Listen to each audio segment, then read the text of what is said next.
안녕하세요. 데니박 원장쌤입니다. 오늘은 팔품사에 대해서 그 다음에 문장의 5가지 성분에 대해서 그 어떤 관계를 갖고 있는지를 살펴보는 시간 갖도록 하겠습니다. 자, 품사하면 8개입니다. 영어의 품사는 8개고요. 국어의 품사는 9품사, 9가지 되겠죠? 그러면 영어 문법에 있어서의 품사는 단어 갖고 있는 고유한 특징, 성질끼리 묶어 놓은 걸 바로 품사라고 하는데 그 쓰임과 기능대로 같은 부류끼리 묶어 놓았다 이렇게 보시면 돼요. 그것이 총 8가지가 있습니다. 자, 첫 번째로 뭐가 있냐면 명사라는 녀석이 있죠. 사람한 사물, 동물, 이런 지역, 이름이 있죠. 그런 것들 나타내는 말이 명사인데요. 명사라는 것, 그 다음에 동작과 상태를 서술하는 말이 동사가 있습니다. 그 다음에 형용해준 말, 형용사가 있죠. 그 다음에 보통 수식어로 사용되는 부사가 있습니다. 그래서 명동형부라는 형태의 4가지 품사가 사실상 메인 품사다라고 볼 수 있어요. 자, 부수적인 품사 또 있죠. 명사를 대신하는 말, 대명사라는 게 있습니다. 그 다음에 명사 앞에 놓아서 문장을 이끌어주고 연결해주고 시간과 장소, 기타 등등의 의미로 사용되는 전치사라는 것이 있습니다.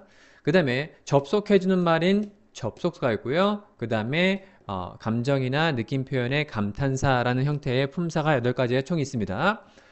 선생님이 강조하는 것은 무엇이냐면 요 4가지 품사가 문장 내에서 5가지의 성분으로 사용되는데 어떤 관계를 이루고 있는가? 요거를 정확하게 볼 수 있어야 됩니다. 그럼 문장 5가지 성분은 무엇이 있느냐? 자, 첫 번째로 문장의 주체, 주인이 되는 말, 주어가 있죠. 그 다음에 목적물, 대상이 되는 말, 목적어가 있습니다. 그 다음에 보충물, 보충어가 되는 거, 보어가 있죠. 그 다음에 서술해주는 말, 서술어가 있고요. 그 다음에 꾸며주는 말, 수식해주는 말, 수식어가 있습니다. 그래서 문장에 총 5가지의 성분이 있다라고 볼 수 있는 것이죠. 그러면 품사가 어떤 품사가 어떤 문장 기능을 하고 있는지를 알아야겠죠. 그러면 명사라는 품사는 과연 문장 내에서 어떤 기능을 할 수 있는가? 조건이 붙어요. 다 되지 않습니다. 그럼 명사라는 것은 문장 내에서 주어, 목적어, 보어 기능 이 3가지 기능을 할 수 있습니다. 그래서 명사는 주목보 이렇게 나눌 수 있습니다. 동사는 서술어죠. 너무나 당연하죠. 그래서 문장에 서술어 기능하는 동사, 품사는 동사고요. 그럼 동사는 뭐에 기능한다? 문장에서 서술어 역할을 하는 것이죠. 이게 결국에는 그 말이 그 말인 것처럼 보이는데 아무튼 품사가 문장 기능으로 사용되는 표현이 바로 동사는 문장의 서술어로 사용된다. 형용사는 2가지입니다. 보충어와 그 다음에 명사를 꾸며주는 수식어로의 쓰임이고요. 부사 같은 경우는 수식어 기능만 하겠다라는 것이죠. 그러면 여러분들이 기본적으로 이 문장 내에서의 8가지 품사 중 이 메인 품사인 4가지 품사가 문장에서 어떻게 5가지 문장 성분으로 쓰이는가 요거를 알아둬야 됩니다. 그럼 거꾸로 얘기해 볼까요? 주어 자리에 올 수 있는 것은 품사가 뭐다? 명사다. 물론 대명사는 명사 범주에 속하기 때문에 주목보로 사용될 수 있습니다. 참고하시고요. 목적으로 올 수 있는 것은 뭐다? 명사다. 그죠? 보어로 사용될 수 있는 건 무엇이다? 명사 보어와 형용사 보어로 나뉠 수 있습니다. 그럼 여기서 우리가 살펴볼 수 있는 공식이 뭐냐면 명사 보어는 문장 내에서 동격 기능을 해주는 역할을 합니다. 명사 보어는 동격. 그러면 문장의 주격 보어로 사용됐다는 얘기는 주어와 보어와 관계가 동격 관계. 목적격 보어로 사용됐다는 얘기는 목적어랑 보어와 관계가 동격 관계입니다. 그러면 형용사 보어는 무엇인가요? 바로 상태를 나타낸다라고 할 수 있습니다. 그러면 첫 번째 주격 보어 같은 경우에 주어의 상태를 나타내는 말, 그 다음에 목적격 보어 같은 경우에 형용사가 오면 목적어의 상태를 나타낼 수 있다. 자, 이렇게 볼 수 있어요. 그 다음에 서술어는 당연히 동사만 되고요. 수식어는 이렇게 형용사적 수식어구랑 부사적 수식어구로 나누게 됩니다. 그러면 형용사적 수식어구랑 부사적 수식어구가 동일하게 수식어로 쓰임인데 그럼 형용사는 무엇을 꾸며준다? 명사를 꾸며준다 했습니다. 그러면 부사는요? 명사 빼고 다 이렇게 보시면 돼요. 그래서 물과 기름처럼 나뉠 수 있는 게 뭐냐면 형용사는 명사를 꾸며주고 그럼 명사가 아닌 다른 것들을 꾸며주는 것은 뭐다? 부사적 수식어구다. 이렇게 기억해 두면 됩니다. 그러면 부사는 동사를 꾸며주죠. 형용사를 꾸며주기도 하죠. 부사가 다른 부사를 꾸며주기도 하죠. 마지막으로 문장 전체도 꾸며주기도 하죠. 그죠? 오케이. 그러면 여기 나와 있는 이 줄을 긋은 이 표가 실질적으로 머릿속에 정확하게 기록되어 있어야 되고요. 기억되어야 하는 것이 뭐냐면 이 문장의 품사적 기능이 나중에 뭐 준동사라고 하든 관계사까지 넘어갔을 때 문장을 분석하는데 아주 매우 큰 역할을 하기 때문입니다. 자, 요거 잘 세팅해 두시고요. 그 다음에 우리가 짚고 넘어야 할 부분은 전치사라는 친구가 어떤 역할을 하느냐 요거를 알고 넘어가야 됩니다. 그러면 전치사를 뒤에 명사 상당 어구를 취하는 전치사의 목적어를 명사 상당 어구를 취하는 녀석인데 이거를 줄이면 전명구라고 표현할게요.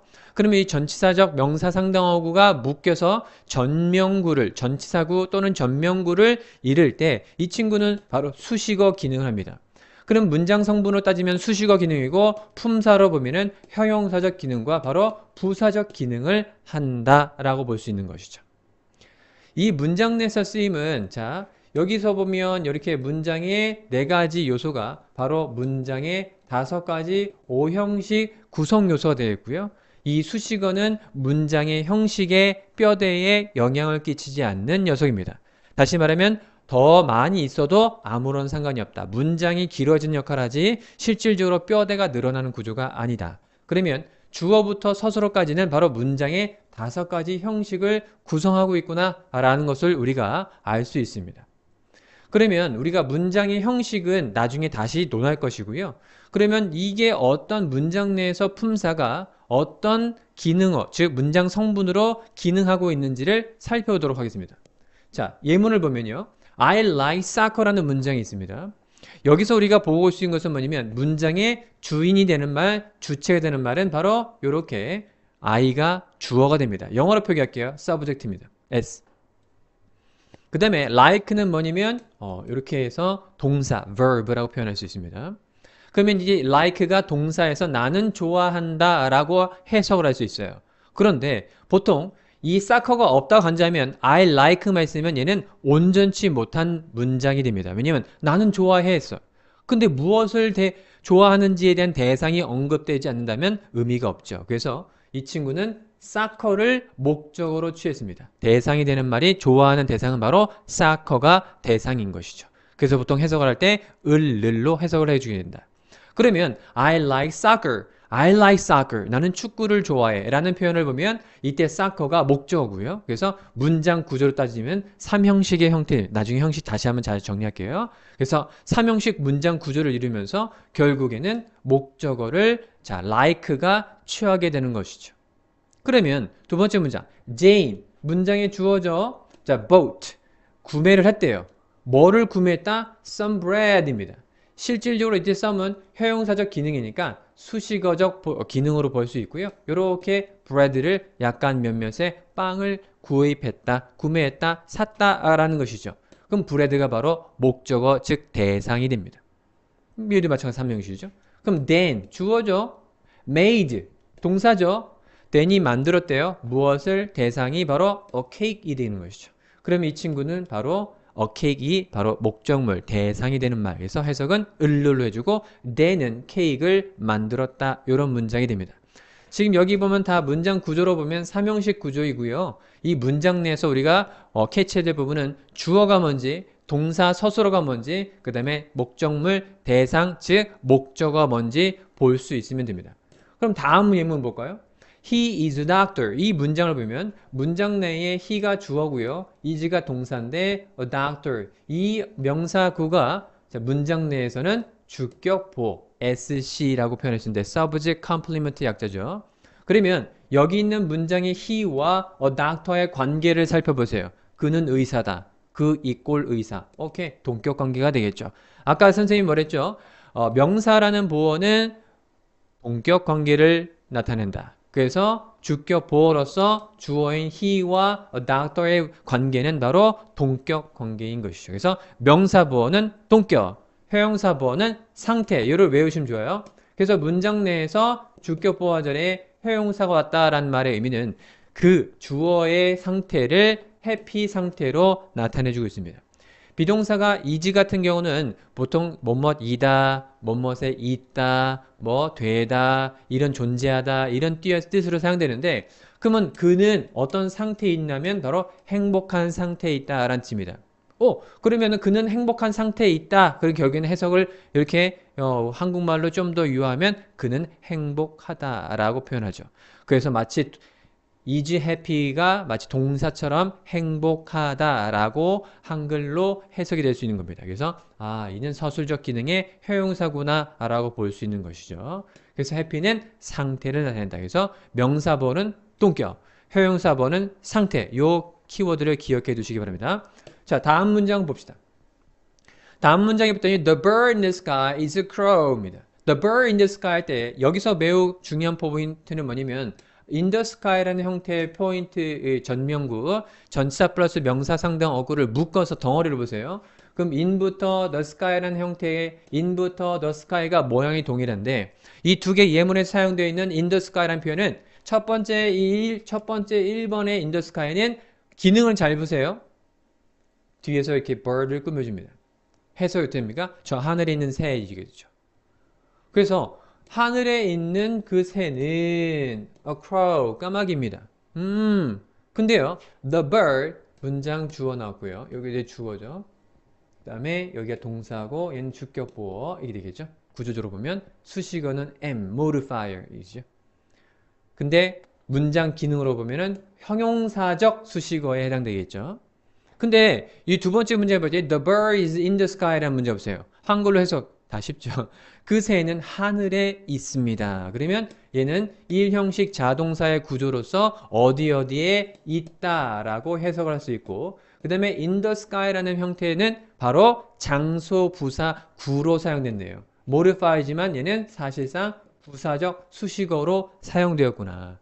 그래서 강조하고 싶은 건 뭐냐면 동일한 문장 구조에서 사용된 in the sky라는 형태의 이 두 가지의 표현이 문장 내에서 쓰임을 받더니 명사를 꾸며주었습니까? 그럼 얘는 형용사적 수식어. 명사가 아니라 명사를 수식해 준 것이 아니라 문장 내에서 장소를 나타내었네. 그래서 어디에 정도로 해석할 수 있는데 하늘에 있다 정도로 해석할 수 있고 얘는 명사를 꾸며준 구조가 아니죠. 얘는 부사적 수식어로 볼 수 있는 것이죠. 그래서 형용사적 수식어나 부사적 수식어의 차이, 문장 내에서 쓰임 차이, 그리고 문장에서 핵심어가 아니고 문장 뼈대 골격을 상관없는 부수적인 기능이기 때문에 문장 형식에 영향을 끼치지 않는다. 굳이 따지면 이 형식 구조가 되겠네요. 형식은 다시 한번 자세히 다룰 예정입니다. 자, 그러면 요거 마지막 예문 한번 살펴볼게요. My brother, who was teaching English, instantly found those little girls sitting in the chair too young to learn foreign language, even though they wanted to. 이 문장을 보면요. 제가 요거를 문장 성분을 구별하기 위해서 요렇게 한번 색깔을 입혀봤습니다. 그러면요. 핵심 기능어를 한번 볼게요. 여기에 문장의 주어라서 주황색이죠. found 동사 파란색으로 할게요. 차가운 느낌. 그 다음에 girls 목적어네요. 그래서 초록색. 자, 나무목 죄송합니다. 자, 얘는 목적격 보어가 됩니다. 그럼 목적격 보어라는 것은 보충어니까 보라색이 떨어져서 보라색을 한번 쳐봤는데 아무튼 문장 구조를 한번 살펴보는 거예요. 이 한 문장이 엄청 길어 보이지만 별거 없습니다. 문장 구조로 보면 O형식 구조이긴 한데요. 문장 한번 살펴볼게요. My brother. my는 결국에는 소유격 대명사로서 나의니까 얘는 수식어. 형용사적 수식어죠. brother 명사 꾸며주잖아요. 그죠? 내 brother는요. 근데 who 나왔네요. 관계 대명사절이 여기까지 나왔네요. 그죠? 그래서 뒤에서 또 명사를 후치 수식해주네요. 이걸 바로 형용사절이라고 하죠. 관계 부사절은 형용사절. 죄송합니다. 형용사절. 지워야겠죠? 이거는 지울게요. 다시 쓸게요. 자, 이 친구는 형용사 기능하는 절일입니다. 그 다음에 instantly는 이 자체로 부사죠. 형용사에다가 ly 붙였으면 부사가 되고요. 즉시 즉각적으로 냅니다. found 발견했다, 알게 됐다, 그죠? Those little girl 다 이 친구는 목적어인 명사인 girls를 끕니다.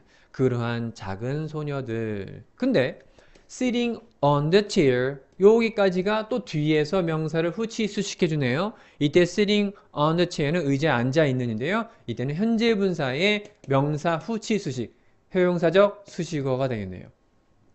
그 다음에 too young 이때 영이 어리다라는 개념이잖아요. 형용사예요. 목적격 보호 자리에 있습니다. 어린 상태다 하는 거죠. to는 또 영을 부사가 형용사 꾸며졌네요. 자, 부사적 수식어구네요. 그 다음에 뭐 하기에 to learn foreign language입니다. 아, 외국어를 배우기에 너무 부사적, 투부정사의 부사적 용법이네요. 뭐뭐 하기에 너무 어린입니다. 그래서 너무 어려서 배울 수 없다라고도 많이 해석되죠. 그 다음에 even though 접속사네요. 뭐뭐일지라도 비록 뭐뭐일지라도 그 다음에 주어 동사 형태 나왔는데 이 자체는 문장에서 양보 부사절입니다. 부사 기능하는 절은 수식어에 해당되기 때문에 결국에는 이 친구도 수식어다. 부수적인 것이죠. 그리고 이거 대부정사 나왔네요. They wanted to에서 끝났어요. 생략했어요. wanted to learn foreign language 앞에 있는 요 learn foreign language가 중복되게 반복되기 때문에 여기 있어야 되는데 생략해버렸네요. 이 문장 내에서 우리가 확인할 수 있는 다양한 기능들을 우리가 볼 수 있는데 한 문장에서 아무튼 중요한 부분은 무엇이냐면 이 문장을 통해서 우리가 바라볼 수 있는 것은 문장에서 품사가 어떤 문장 기능을 하는지를 하나씩 살펴보는 것. 이걸 통하여서 문법의 핵심인 것들을 하나씩 분석해 나가고 찾아내가는 것. 이것이 매우 중요한 것입니다. 자, 그렇다면 아까 제일 처음에 배웠던 요 문장 구조에서 팔품사와 문장 5가지 성분 이 부분을 머릿속에 이미지로 기억해 두시고 그래서 이 명사, 동사, 형용사, 부사가 문장의 5가지 주요 성분을 구성하고 있다. 요 이미지 꼭 반드시 기억해 주시기 바랍니다. 그러면 이것이 머릿속에 있는 친구들은요. 자, 요렇게 내용을 정리했을 때 대답이 나올 수 있습니다. 명사 기능은 결국엔 문장에서 주목보, 동사는 서술어, 형용사는 보어, 수식어 이렇게 기능할 수 있고요. 부사는 수식어 기능합니다. 아까 말했듯이 전명구는 뭐의 기능? 수식어인데 결국에는 형용사냐 부사냐 문장의 쓰임으로 구분을 할 수 있고 그 다음에 거꾸로 주어 자리에는 뭐가 올 수 있다? 명사란 품사가 목적 자리에도 명사란 품사가 명사보어는 무슨 기능? 동격 기능하더라. 형용사보어는 상태를 나타내는 서술어 자리에는 동사가 오지요. 형용사적 수식어는 명사를 꾸며주고 마지막 부사적 수식어는 이런 것들을 나머지를 꾸며준다 라고 정리를 하면 문장에서 품사가 문장에서 어떤 성분 기능을 하는지를 우리가 추론하는데 큰 도움이 되고 큰 역할을 함을 우리가 알 수 있게 됩니다. 장황하게 길게 설명하지 않으려고 노력했습니다. 이렇게 해서 문장의 팔품사와 문장 성분을 잘 분석해 주신다면 앞으로 큰 도움이 되지 않을까 싶습니다. 여기서 마무리하겠습니다. 감사합니다.